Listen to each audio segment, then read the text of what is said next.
കഴിഞ്ഞു പോയ ഏകാദശിൻ്റെ കുറച്ച് ഭാഗം വീഡിയോയും കൂടെ കാണിക്കാണ്ടായിരുന്നു കേട്ടോ.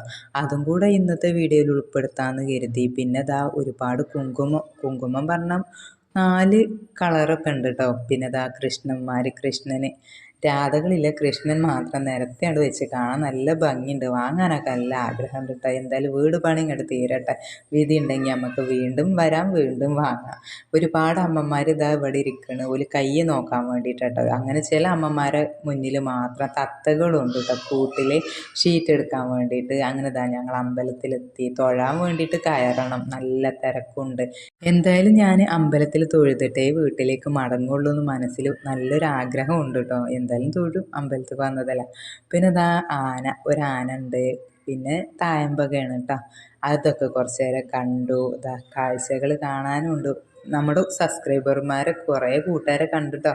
പിന്നെ നമ്മളെ വീടിൻ്റെ അടുത്തുള്ള അയൽവാസികളൊക്കെ ഉണ്ടായിരുന്നു, നമ്മളെ ഇടവണ്ണയത്തെ കുറേ കുടുംബക്കാരൊക്കെ ഉണ്ടായിരുന്നു കേട്ടോ.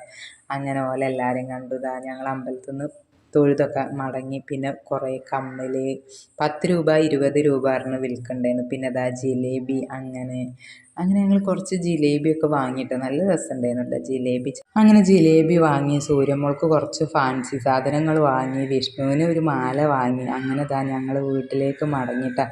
വീട്ടിലേക്ക് മടങ്ങണതിൻ്റെ ഇടയിലാണ് ഞങ്ങൾ അന്ന് ഐസ്ക്രീം വാങ്ങിയത്. വാങ്ങിയ കഥ കൂട്ടുകാർ കേട്ട് കാണുമല്ലോ, ഞാൻ ലോങ് വീഡിയോ ഒക്കെ ആയിട്ട് ചെയ്തേന്നു കേട്ടോ. വേറെ ഒന്നുമല്ല, സൂര്യമോളും വിഷ്ണു വാങ്ങിയത് ഐസ്ക്രീം ചോക്ലേറ്റ് ആയിരുന്നു, ഞങ്ങൾ രണ്ടാൾ വാങ്ങിയത് വാനിലായിരുന്നു കേട്ടോ. സൂര്യമോളാണെങ്കിൽ ഐസ്ക്രീം തിന്ന് 10 മിനിറ്റ് കഴിഞ്ഞപ്പോൾ വല്ലാണ്ട് വയറുവേദന കേട്ടോ. അത് കഴിഞ്ഞാണ്ട് വയറൊക്കെ ഞാൻ ഒഴിഞ്ഞു കൊടുത്തു. ഉടനെ തന്നെ ഓള് ഛർദ്ദിച്ചു. പിന്നെ പിറ്റേ ദിവസം മുതൽ വിഷ്ണുവിന് വലിയ ക്ഷീണവും ഛർദ്ദി ആയതുകൊണ്ട് ഓൻ അന്ന് പരീക്ഷയ്ക്ക് പോയിട്ടില്ല. പരീക്ഷേൻ്റെ അന്ന് തന്നെ ഡോക്ടറെ കൊണ്ട് കാണിച്ചപ്പോൾ ഈ ഐസ്ക്രീമിൻ്റെ കാര്യമൊക്കെ പറഞ്ഞപ്പോൾ ഐസ്ക്രീം കഴിച്ചിട്ടാവും എന്ന് പറഞ്ഞു. അതിൻ്റെ ഇടയിൽ ഓന് 4 പ്രാവശ്യം ഛർദ്ദിച്ചു. അതിങ്ങോട്ട് വയറ് ക്ലീൻ ആവുകയോളം ഓൻ ഛർദ്ദിക്കുക, ക്ഷീണം അങ്ങനെയായിരുന്നു കേട്ടോ. അതുകൊണ്ട് വൈകുന്നേരമൊക്കെ ആയപ്പോഴാണ് പിന്നെ ഓന് ഉഷാറായത്. അതുകൊണ്ട് ഭാഗ്യത്തിനൊന്നും പറ്റിയതുമില്ല. ഛർദ്ദി ക്ഷീണം ഉണ്ടെന്ന് എന്നാലും ഡോക്ടറെ കാണിച്ചു.